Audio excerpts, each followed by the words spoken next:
como inexplicable. Solo por Mundo.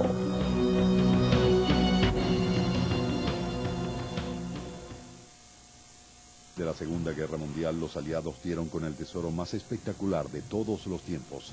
Cientos de millones de dólares en oro robado, cientos de miles de obras maestras de arte y toneladas de objetos religiosos, todo dejado atrás por los nazis en retirada.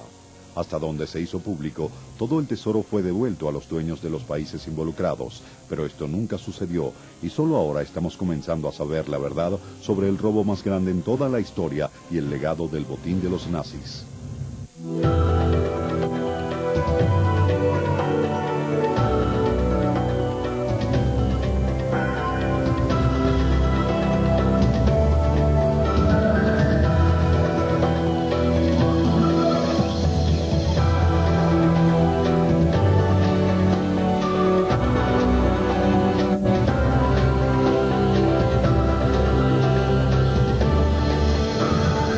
Tesoros.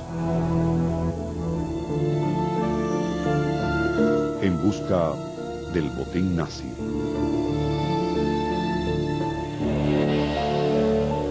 $50 años después del fin de la Segunda Guerra Mundial, el tesoro robado durante el reinado de terror de Hitler es repentinamente el tema de las noticias. Millones en oro robado han aparecido almacenados en bancos aliados.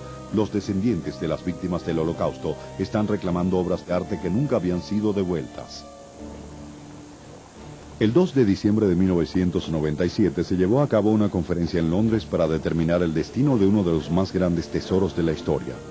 Esta conferencia y otras como esta continúan dando origen a titulares y reportajes alrededor de todo el mundo. Su historia está tan viva hoy como la estuvo hace 50 años.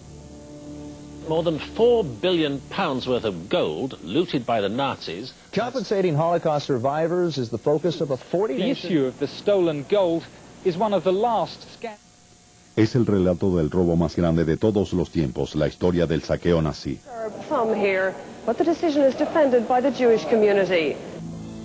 Durante la Segunda Guerra, Hitler robó cientos de millones de dólares en oro de los países que conquistaba.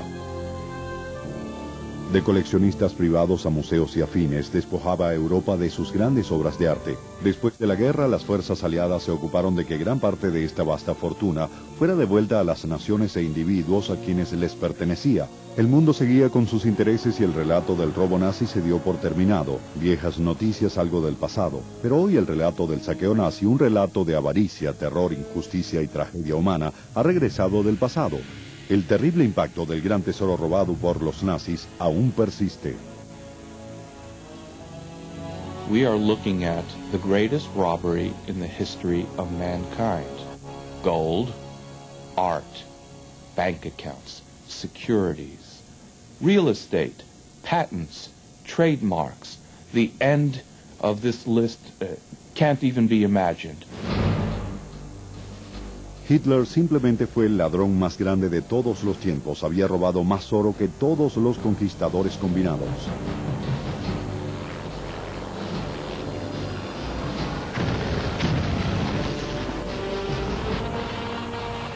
Mientras sus ejércitos invadían Europa, las reservas de oro de cada país conquistado eran confiscadas y llevadas a Alemania.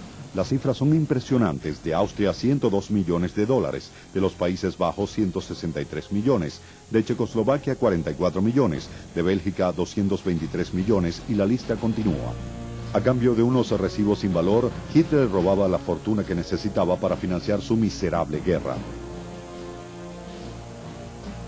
Los aliados encontraron esta inmensa cantidad de dinero en oro en los días finales de la guerra. Inmediatamente establecieron un sistema de redistribución para devolver el oro a los países que reclamaban ser los dueños. La mayoría del mundo asumió que todo este botín fue devuelto un año o dos después que la guerra terminó, pero ahora sabemos que eso nunca se llevó a cabo. Asombrosamente, 60 millones de dólares de este oro recientemente fueron localizados en territorio estadounidense. When we began investigating this issue of Nazi gold, I have to confess that I came to it with the same view. We're looking at some historical relic, if you will. And yet I recall to this day the moment I was sitting at my desk and the documents told us not only are 6 tons of Nazi gold still in the hands of the Allies, the British and American government, waiting to be distributed, but 2 tons of gold were literally 3 subway stops from my office. El Banco de la Reserva Federal en Nueva York es uno de los pilares del sistema bancario y económico de Estados Unidos. En el interior de sus bóvedas se encuentran cientos de millones de dólares en oro en lingotes que representan la riqueza de una nación y en la cual se basa la promesa sólida de solidez económica. Pero estas bóvedas también contienen 25 millones de dólares de otro oro que no tiene nada que ver con los compromisos económicos del banco. Y sí mucho que ver con la avaricia nazi, pues estos lingotes son los últimos del oro de Hitler, el botín que causó tanto sufrimiento hace tanto tiempo. Ahora el resto del oro nazi por fin será devuelto a los legítimos dueños. Sin embargo, ahora la pregunta después de varias décadas es, ¿a quién le pertenece el oro por derecho ahora? Más de 300 millones de dólares en oro fueron devueltos a los países invadidos por los nazis. Sin embargo, un informe reciente del Departamento del Estado estadounidense confirma que mucho oro devuelto no venía de reservas bancarias, sino directamente de las víctimas de los campos de concentración. Ahora sabemos la verdad. Es el oro personal de aquellos que fueron masacrados en el Holocausto. Fue entregado a los bancos y los bancos lo aceptaron. Expresiones de asombro y disgusto se han hecho eco alrededor del mundo. The gold included wedding rings, the gold from gold watches, and even, as we now know, its most grisly form, the gold teeth literally ripped from the mouths of the death camp victims. La pregunta que ahora surge es, ¿debería el oro nazi que está en Estados Unidos e Inglaterra ser devuelto a aquellos que tanto sufrieron? The gold that have to be received as quickly as possible because we need it for the survivors now when they are alive to finish in dignity their life. Antes de saquear las reservas de oro de los países que conquistaba, Hitler había amasado una fortuna con lo que robaba a sus compatriotas alemanes. Through a series of decrees placing very heavy taxes on German Jews and through outright confiscation. And by 1938, Hitler was able to gather around what would, in today's values, be about $1 billion, mostly by taking people's household goods, bank accounts, businesses, anything that was of any value. The average citizen just went on like nothing happened. And I guarantee you, it would have happened in this country, or in any other country, the same way. There was a sudden takeover, very fast, and no one knew what was happening. And no one knew how very bad it was going to be. My parents were frightened. However, like many others, they thought it would pass. It couldn't last. It was too intense. And besides, they were Germans. He fought in World War I, his 2 Iron Crosses, and nothing was going to happen to him. My father owned hotels, beach hotels in East Prussia, and movie houses in Berlin. We had an above-average home. I'm sure there were nicer ones, but it was above average. It was handmade furniture. We had good stuff, expensive stuff. Oh yes, my mother had jewels, had lots of diamonds. I remember she had a tiara, twin bracelets, and lots of jewel, expensive, and furs. And I remember one day, the doorbell rang very loud, and the feet kicking against the door. And we opened up, they went in uniform. They came in the house, didn't say a word much. Said, we come here to clean up.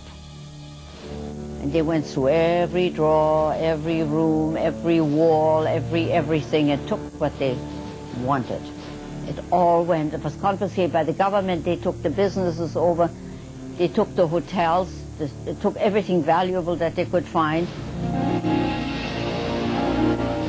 Cuando los nazis robaron todo lo que poseían los judíos alemanes, enviaron sus ejércitos hacia el este de Europa, en donde la mayoría de los judíos todavía vivía en pueblos austeros, pero aún allí los nazis sabían dónde buscar los objetos de valor. Even in communities where the streets were mud, there were no sidewalks, and where the houses were hovels, and there was no hint of electricity and that kind of thing, The synagogues themselves could be magnificent structures, and the objects within the synagogues could be magnificent because it focused all the pride and the joy of the community. A Torah scroll would be covered with a range of objects, a Torah shield that had been carved of silver, and a beautiful crown or a pair of finials to go over the stanchions around which the Torah scrolls are wrapped, again of silver, of gold. Los alemanes contaban con escuadrones especiales dentro de la misma SS, cuya misión era saquear los objetos religiosos de los judíos. Las reliquias eran enviadas a secciones especiales de los depósitos del Reich, donde eran fundidas y vendidas a países neutrales. There were squadrons designated specifically for the purpose of locating, of rooting out objects. And the objects would be brought home to be melted down, or would be preserved, either to be traded or to be sold, to be ransomed. These objects tell a story. They tell a story about the lives of individuals and communities. They tell a story about the celebrations that took place and that still take place.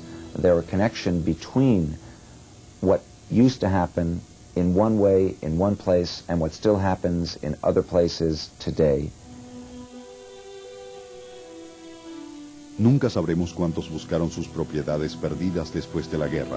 Objetos religiosos fundidos, monedas de oro familiares robadas por la Gestapo, una casa o un negocio que había desaparecido, cuentas de ahorros en bancos que han dejado de existir. Pero ahora sabemos que los valores que fueron robados hace tanto tiempo están directamente relacionados con millones de dólares en oro almacenados en este banco en Nueva York. La interrogante que queda por contestar es: ¿qué hacer con el resto del saqueo nazi?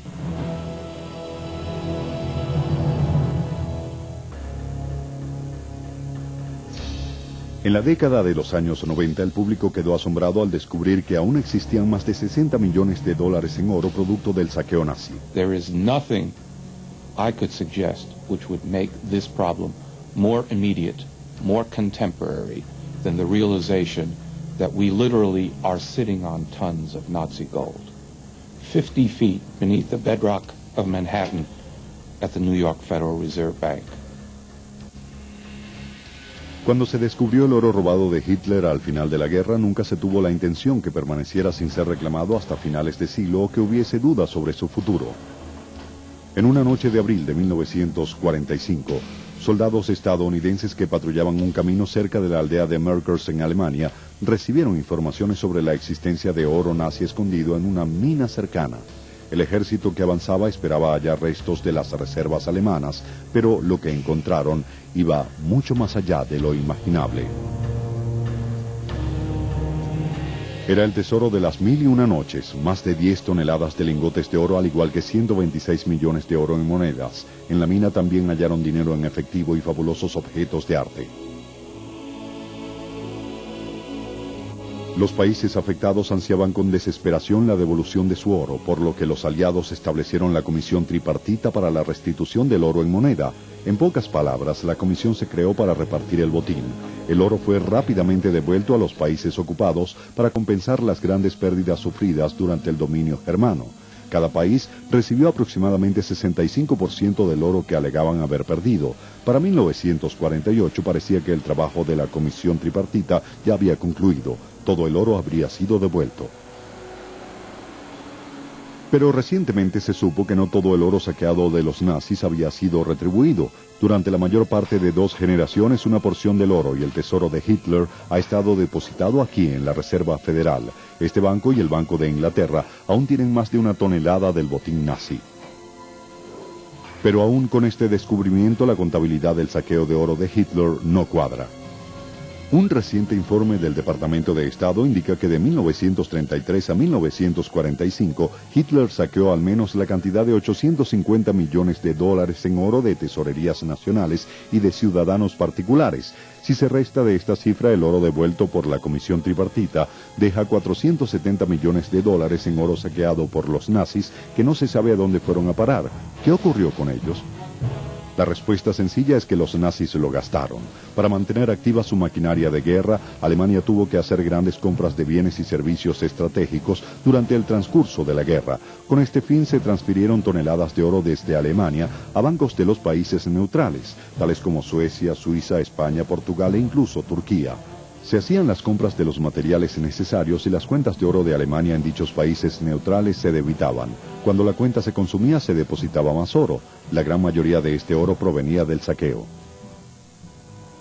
De todos los países neutrales, Suiza era la primera parada en la lista de compras nazis. 85% of the gold that came out of Nazi Germany was deposited in Switzerland. And that was then used as credits for the Nazis to purchase war materials like tungsten, ball bearings, anything they needed to enhance their war machine. So Switzerland acted kind of as the ATM of the Nazi Reich. Es difícil dejar de enfatizar la importancia del papel que desempeñó Suiza para que los alemanes continuaran peleando una guerra durante los siguientes 5 años y medio. El informe del Departamento de Estado indica que sin la ayuda de Suiza con el banquero internacional para Alemania, la guerra pudo haber concluido 18 meses antes. There is some evidence that has come from recently released U.S. archives that show that the Allies debated whether or not to invade Switzerland in order to stop the way that the Swiss were helping the German war effort. In the end, they decided not to do that. Aunque ninguno de los países neutrales alega nunca haber manejado oro saqueado, un simple recuento de dónde ocultaba Alemania su abastecimiento de oro hubiese puesto la fuente de este oro en evidencia. Es justo decir que cada uno de estos países neutrales decidió hacerse la vista gorda de dónde estaba obteniendo el dinero Alemania para sus extravagantes compras bélicas.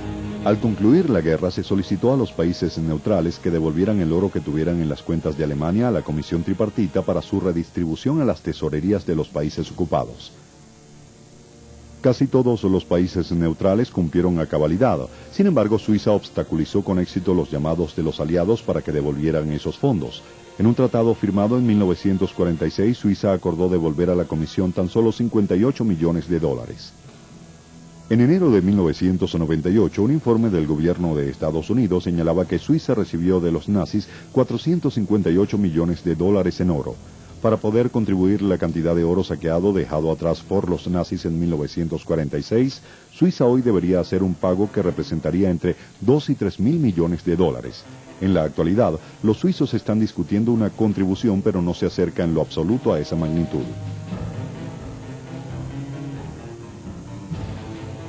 Pero Suiza no es el único país que fue menos que preciso en calcular las ganancias que tuvo gracias al saqueo nazi después de la guerra. Al final de la guerra, las propiedades confiscadas por los nazis eran subastadas en toda Europa.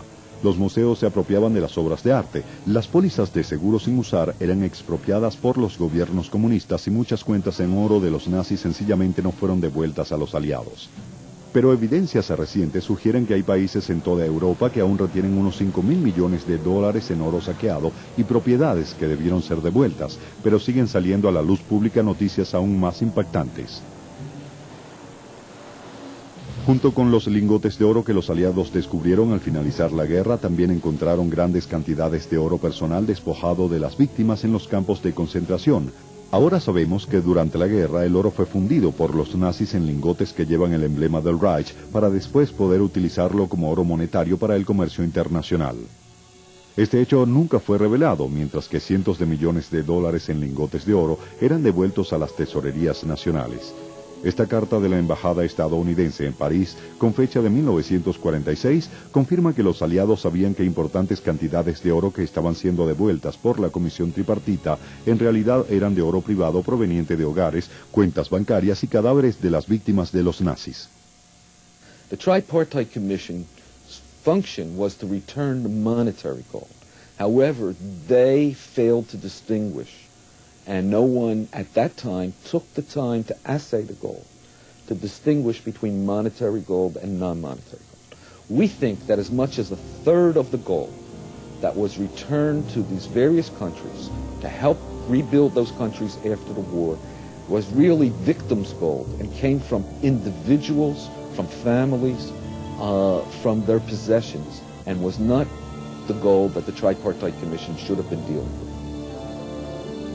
The Allies simply decided that any gold in the form of bars or ingots was monetary gold. What determined the definition was the form of the gold. They ignored the central fact, which was demonstrated at the Nuremberg war crimes trials, that much of the gold in the shape of ingots had originally been non-monetary gold, had been the gold teeth, the gold watches, the wedding rings. And all of this gold, all of it, in ingot form, was returned to the central banks of Europe. None of it was returned to the victims or their representatives. Aún quedan 300.000 sobrevivientes del Holocausto. Las víctimas del Reich ahora alegan que no deberían hacerse más pagos en oro a los bancos centrales de los países. It is our contention that that gold ought to be used to help victims who were stripped of their resources to live out their last days with some dignity. The remaining gold, divided among the existing survivors, would probably allow us to pay them each $100 to $150. That's not justice. That's symbolism, but it's not justice. El remanente del inmenso tesoro de Hitler quizás finalmente sea devuelto a la gente que más se sacrificó por su ambición demencial. Los 25 millones de dólares que estuvieron en un banco de Estados Unidos durante todos estos años quizás al fin haya encontrado el camino hacia las víctimas que tanto perdieron. Pero el oro solo fue una parte del gigantesco tesoro de los nazis. Durante la guerra, Hitler robó más de 100.000 objetos de arte. Como casi todo el saqueo nazi, muchas de estas obras de arte fueron quitadas a familias judías destinadas a los campos de exterminio nazis. En algún momento durante la ocupación nazi de Holanda, la obra de Botticelli, El retrato de joven con gorra, fue robada de un hogar privado. La pintura nunca volvió a ser vista por la familia del dueño original hasta 1997, cuando fue descubierta aquí, en una de las casas más famosas de subasta. Los descendientes de un coleccionista francés llamado Rosenberg recientemente descubrieron un Matisse que estaba desaparecido desde la guerra, exhibido en el Museo de Arte de Seattle.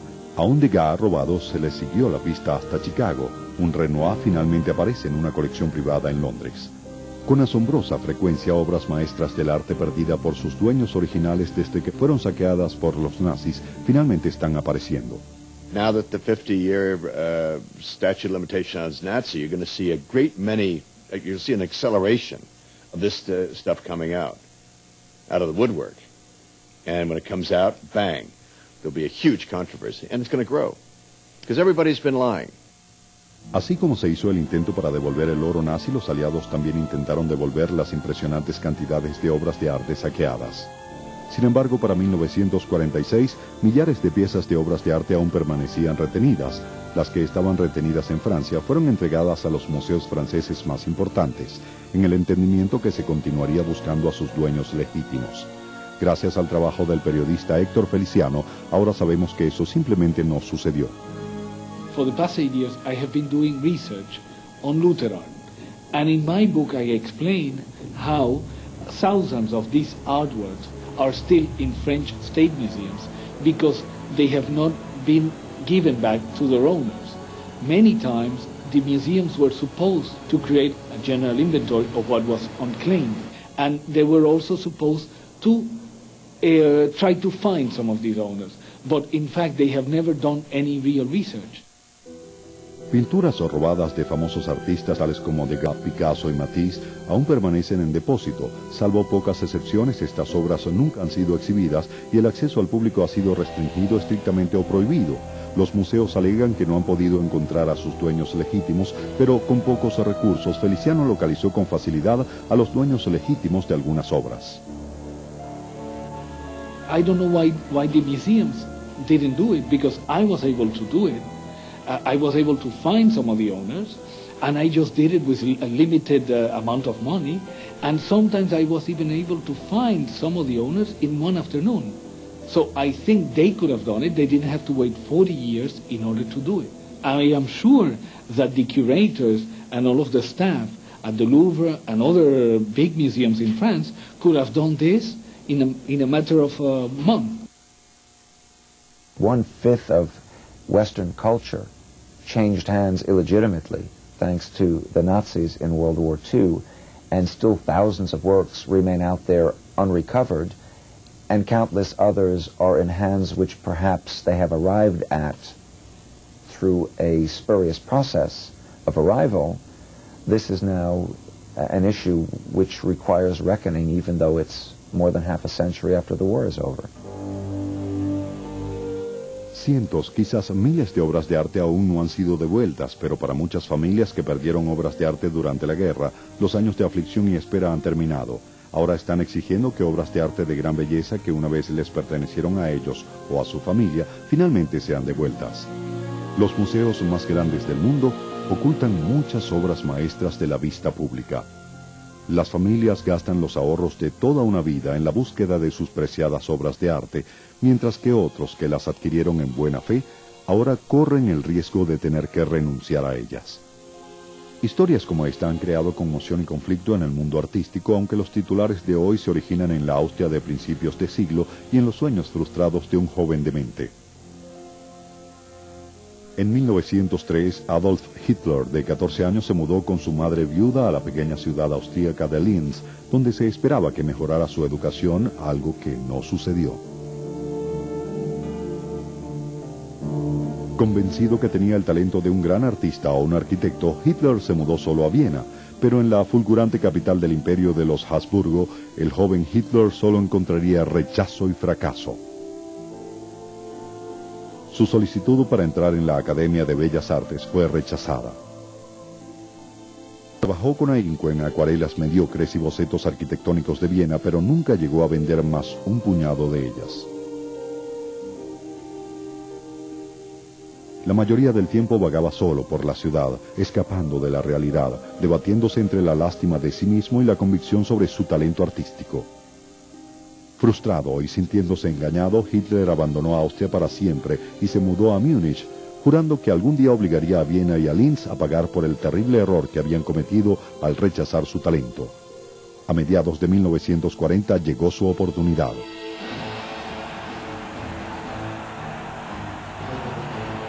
El errante joven ahora era el amo de Alemania y tenía Europa a sus pies. Como parte de su visión demencial, soñaba con obligar al mundo a reconocer sus gustos y sensibilidades artísticas. Las victorias de los ejércitos alemanes le dieron a Hitler y a su lugarteniente Göring, otro amante de las artes, acceso a un mundo artístico mucho más allá del que controlaban en Alemania. Las colecciones de Holanda, Bélgica y Austria eran importantes, pero para Hitler, París era el premio mayor. En 1940, París era el centro del mundo artístico. Allí estaban los museos y galerías más grandes, las casas de subasta y sobre todo los grandes coleccionistas. So we have the center of the world is there, and all of a sudden it's occupied by these art-loving Nazis. So they find themselves with a lot of money, but also with a lot of power, the power of the victory. So not only can they buy under duress, but also they can loot. What is specific about this problem is that in the case of the Nazis, it had never been done in such a systematical and methodical manner. Encabezada por un antisemita crítico de arte llamado Albert Rosenberg, la unidad especial nazi de arte no se detenía ante nada en su búsqueda de esplendorosas obras de arte para su Führer. They took everything. They would go into a house and they would take everything. They would make detailed inventories. They would take photos of it. They would ship it, or then they would barter it or trade it in the Paris or in the Swiss market. No solo en París, sino en todos los países de Europa, muy poco del arte quedó a salvo de su pillaje. Las expresiones más grandes de la civilización fueron recogidas y enviadas a Alemania. El astrónomo de Famille, Dama con Armiño de Leonardo, Adoración del Cordero de Van Eyck, Las bodas de Canaán de Veronés, todas fueron catalogadas, embaladas y despachadas a Alemania. En la prisa de la derrota, el tesoro artístico del Tercer Reich fue almacenado descuidadamente en minas de sal, abandonadas en toda Europa, pero la más famosa de estas minas se encontraba en Altaussee, Austria. Los primeros soldados aliados que entraron al Tausi en abril de 1945 hallaron habitación tras habitación repleta de obras de arte invalorable. Cada sala contenía más riquezas que ningún museo del mundo. La mina albergaba más de 10.000 pinturas, 3.000 grabados y dibujos, esculturas, tapices, alfombras y libros exóticos. En total, los nazis habían saqueado más de 71.000 hogares en Europa y enviado a su Reich de 1000 años suficientes obras maestras como para llenar 20.000 vagones de ferrocarril. Desde obras de Rembrandt hasta cajas de rapé del siglo XVII, en resumen, 5 siglos del acervo artístico de Europa habían sido saqueados para complacer los sueños delirantes y el aberrante ego de un psicópata.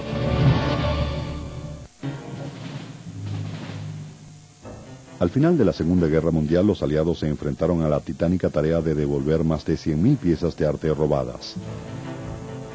Para finales de la década de los 40, una enorme porción de piezas de arte ya había sido devuelta a los países de donde habían sido robadas. Los países debían encargarse de buscar a sus dueños legítimos. La evidencia ahora confirma que fuese cual fuese la razón, quizás codicia o simplemente frustración, los esfuerzos se abandonaron. El Rijksmuseum, o Museo Nacional de Arte de Ámsterdam, es uno de los depositarios de arte más grande del mundo, conteniendo una de las colecciones más extensas de pintores holandeses y otros maestros. Pero el Rijksmuseum también contiene docenas de unas pinturas magníficas que esta mujer cree que le pertenecen. I believe in 1998 the issue is as strong as it was in 1944 or even 1940. The entire truth coming out. Antes de la Segunda Guerra Mundial, el suegro de Marie von Saar, Jack Hosticker, era el dueño de una galería de arte en Ámsterdam con una de las colecciones más extensas y respetadas de toda Europa. Cuando Alemania invadió a Holanda, Hosticker y su familia huyeron. Solo su anciana madre se rehusó a abandonar el país. Hermann Göring rápidamente puso su mira sobre la colección. Los nazis le ofrecieron a la madre de Hosticker la opción de ser enviada a un campo de concentración o venderles la colección de arte por una miseria. La anciana naturalmente cedió. Tras la guerra, los aliados devolvieron más de 300 pinturas de la colección de Hosticker al gobierno holandés. Hosticker había fallecido, pero su viuda regresó a Holanda e intentó reclamar las pinturas, pero el gobierno le dijo que la familia ya no tenía derecho sobre las pinturas. En su opinión, su decisión de vender las pinturas a los nazis les había quitado el derecho de reclamar las pinturas. Hoy, Marie von Saar aún intenta que el gobierno holandés acepte el reclamo de la familia. 50 years later, we're still sitting here, struggling and fighting for what is ours. The Dutch government uses that as an argument. They say, well, you were paid for the paintings. But look at the circumstances. A frightened old lady that could have ended up at the concentration camp if she were not willing to sell the painting, and the amount that the paintings were sold for. It's blackmail. Tristemente, muchas otras familias aún están luchando para recuperar obras de arte robadas a sus familias. Leah Bondi también era otra importante coleccionista de arte y propietaria de una galería de arte de la preguerra en Viena. En particular, se sentía atraída por la obra de fin de siglo del pintor austríaco Egon Schiele. La pintura que realizó de su novia llamado Retrato de Boli era una de las preferidas de Leah Bondi y la tenía colgada en un lugar muy especial de su apartamento. Pero poco después de la invasión nazi, la casa de Leah Bondi y su galería de arte fueron confiscadas. Ella y su esposo podían ver cómo se aproximaba el peligro para los judíos en la Austria nazi. Los Bondi corrían contra el reloj para huir de Austria cuando un coleccionista de arte con buenos contactos con los nazis le sugirió a Bondi quedarse con las obras de arte que le quedaban, entre las cuales se contaba el Retrato de Boli. Leah Bondi enfrentó el dilema de renunciar a la pintura que amaba o arriesgar su vida. El sobrino de Leah, Henry Bondi, recuerda el incidente. She didn't ask any questions. As her husband said, please don't stop him because we want to leave. By that time, it was pretty well understood what the alternatives were for not leaving. But she didn't want it to appear that she gave it up willingly, you know. She protested, and he said, yes, don't worry about it. You'll get it back when all this is over. Después de la guerra, la señora Bondi luchó para recuperar el retrato de Boli, pero debido a la falta de dinero y la resistencia que opuso el gobierno austríaco, no tuvo éxito. Lea Bondi murió en 1969 sin volver a ver sus pinturas. Su familia asumió que cualquier esperanza de recuperar el retrato de Boli había muerto con ella. Pero casi 30 años después, el destino se interpuso. En 1997, el Museo de Arte Moderno de Nueva York presentó una exhibición de las mejores obras de Egon Schiele, y entre las pinturas en exhibición el retrato de Boli. I then sat down and wrote a letter to the Museum of Modern Art. In the letter that I wrote, I declared who I was and implored them to keep painting here, not to send it back to Austria or to Barcelona, where the exhibition was scheduled to go. It comes down basically to a line in the sand moral question. When you know that this thing, a decent amount of evidence comes forward, and not a huge pile of evidence comes forward that this was part of the Nazi Holocaust art theft, you give it back if you're an honorable person or an honorable institution. Henry Bondi y el resto de los herederos intentaron que la pintura permaneciera en Estados Unidos hasta que se pudiera establecer una forma apropiada para determinar quién tenía el derecho legal a la obra, pero el museo negó la petición a Henry, alegando que tenía un contrato que le exigía devolver la pintura al gobierno austríaco. Sin embargo, el fiscal de distrito de Manhattan encontró válido el alegato de Henry y a último momento se emitió una orden de secuestro judicial para mantener el retrato de Boli en el país hasta que se completara una investigación adecuada sobre quién tenía derechos legítimos sobre la pintura. If the ownership of the painting is re-established, we will obviously be very happy that justice can prevail. That in itself is a hell of an achievement. It would be of immense importance to us, as though a promise that we had made to our aunts was fulfilled. We had not given up on it. Las obras maestras perdidas finalmente están comenzando a reaparecer, pero el tesoro más legendario de los nazis, el magnífico y singular Salón Ámbar, permanece desaparecido desde que se esfumó en el caos de los últimos años de la guerra.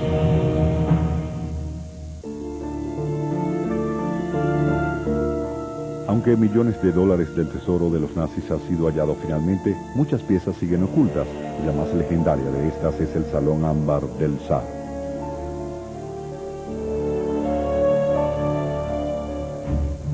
He's saying the inner wall, but what is he calling the inner wall now? Norman Scott es la encarnación moderna de uno de los personajes más románticos de la historia, el buscador de tesoros, y durante los últimos 2 años ha estado buscando el Salón Ámbar.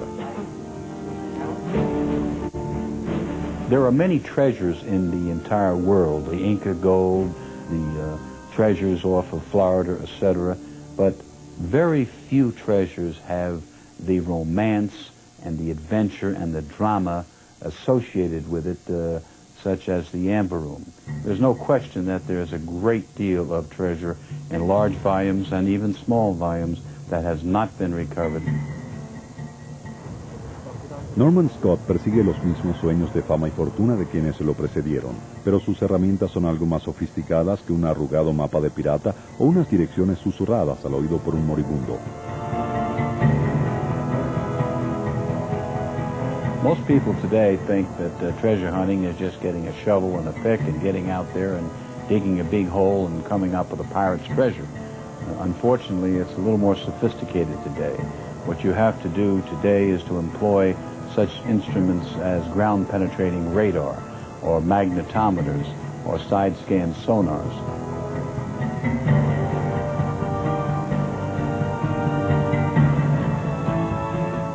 El glorioso Salón Ámbar que Norman Scott busca es una pieza muy especial desaparecida del saqueo nazi. Su magia ha inspirado la fantasía y la imaginación durante casi 3 siglos. En 1701, el rey Federico I de Prusia ordenó que un magnífico salón de banquetes fuera cubierto totalmente con paneles minuciosamente tallados de ámbar báltico. El ámbar es la savia de ciertos árboles petrificada durante millones de años de los árboles que va en tonalidades de amarillo suave hasta el rojo profundo. Su increíble belleza natural ha sido estimada durante 10.000 años. Los griegos solían llamar al ámbar la sustancia del sol, y los romanos enviaban legiones en su búsqueda. Siendo muy raros, los especímenes más preciados del mundo han sido hallados en la región báltica.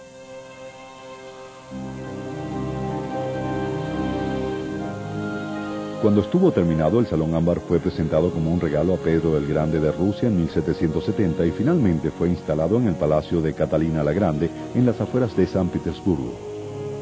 Aquí permanecería con toda su gloria durante más de 200 años.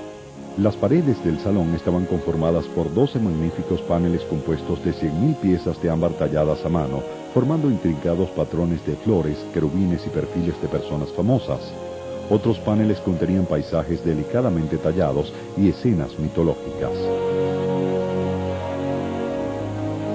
Cada panel también exhibía el escudo familiar de los Romanov, tallado totalmente en ámbar. Los fulgurantes paneles de ámbar dorado se realzaban con objetos de oro y espejos de 10 metros de altura que llegaban hasta el techo. El efecto combinado era impactante. Uno de los últimos visitantes del Salón Ámbar expresó que era como entrar en un cuento de hadas.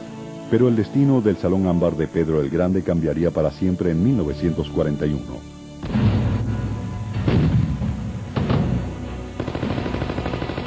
El ejército nazi rodeó a Leningrado en un trágico asedio que duró 3 años. Antes que las tropas rusas emprendieran la retirada del Palacio de Catalina la Grande, empapelaron apresuradamente las paredes del Salón Ámbar con la esperanza que el papel cubriera su preciado tesoro, pero no lograron engañar a los alemanes. En solo 36 horas, 6 hombres desmantelaron el Salón Ámbar. Los paneles se embalaron y fueron enviados a la ciudad prusiana de Königsberg, donde volvieron a ser instalados en un antiguo palacio de la aristocracia. Se suponía que este sería el nuevo hogar del Salón Ámbar. Pero la guerra rápidamente cambiaba de curso para los alemanes. Con el aumento de los bombardeos aliados, los paneles fueron desmantelados una vez más y cargados en camiones para emprender una apresurada retirada. En algún punto de esta retirada, los paneles fueron escondidos. El comandante alemán al mando murió en 1986, sin revelar el lugar del escondite. From our research, the Amber Room was headed for a city of Quedlinburg. But because of the rapid advancing elements of the Third Army under Patton, they had to actually stop because they were cut off. En este punto es donde se desmorona la historia correcta y entra la especulación. Norman Scott cree que en la actualidad algunas personas en Alemania conocen el paradero del misterioso Salón Ámbar. Su teoría es que quienes podrían saberlo no desean que el Salón Ámbar vuelva a salir de Alemania. To this day, the Amber Room location is known by some Germans, and those Germans are principally members or heirs of the German aristocratic families. The aristocratic families in Germany really want the Amber Room to stay in Germany, from whence it originally started. Recientemente los gobiernos alemán y ruso comenzaron negociaciones para devolver los tesoros artísticos robados por cada bando durante la guerra. En retribución al comportamiento del ejército alemán durante la guerra, los soldados rusos rutinariamente saqueaban los museos alemanes y lo que no fue destruido fue saqueado. Uno de los trofeos de guerra más preciados que se llevó a la madre Rusia fue la invalorable colección Schliemann de oro troyano. Las magníficas joyas, vasijas y herramientas se descubrieron en Turquía alrededor de 1880. Desde que terminó la guerra estuvieron guardadas fuera de la vista en la bóveda del Museo Pushkin cerca de San Petersburgo hasta que finalmente se exhibieron públicamente en 1996. Parecía que finalmente los rusos estaban dispuestos a conversar con los alemanes sobre el intercambio de obras de arte robadas y la mayoría de los líderes políticos y culturales alemanes estarían dispuestos a cambiar de buena gana el Salón Ámbar para recuperar el oro de la colección Schliemann. Cambiarlo, claro está, si pueden hallarlo. We started looking for the Amber Room probably about 2 years ago. Obviously we had heard about it before that, but we entered the Amber Room search officially, and when we did, there were over 200 spots positively, unequivocally identified as where the Amber Room was. We've eliminated most of those. We believe we've narrowed it down to 1 or 2 spots. And now we've employed our high-tech equipment, ground-penetrating radar, where we have found a certain cavern and tunnel where we believe the Amber Room is located. Space, wall, space, wall. We got a hole. Yeah? We got a hole. Una prometedora pista resultó ser solo un viejo sótano. Este sitio no era el escondite del Salón Ámbar. Pero al igual que un cruzado de la antigüedad en búsqueda del cáliz sagrado, Norman Scott seguirá buscando. Many times you will go out on archaeological digs and it's a failure, it's a dry hole. But when you finish that dry hole, there is always, next Saturday's ball game, there is always one more treasure, and you pick yourself up by the bootstraps and you go forward and go to the next site, because the law of averages will make it a success. La pieza más espectacular del inmenso tesoro robado por los nazis aún permanece desaparecida, oculta en algún lugar esperando que alguien la descubra y devuelva su brillo perdido al mundo. Tal vez nunca sabremos cuánta riqueza ni cuántas vidas fueron arrasadas por Hitler y sus fuerzas, y la calamidad que causaron aún vive en nosotros tantos años después de haber ocurrido. Aunque afortunadamente algunas de las víctimas inocentes finalmente han dado un paso al frente para reclamar algunos restos de justicia, dignidad y los últimos restos del botín nazi.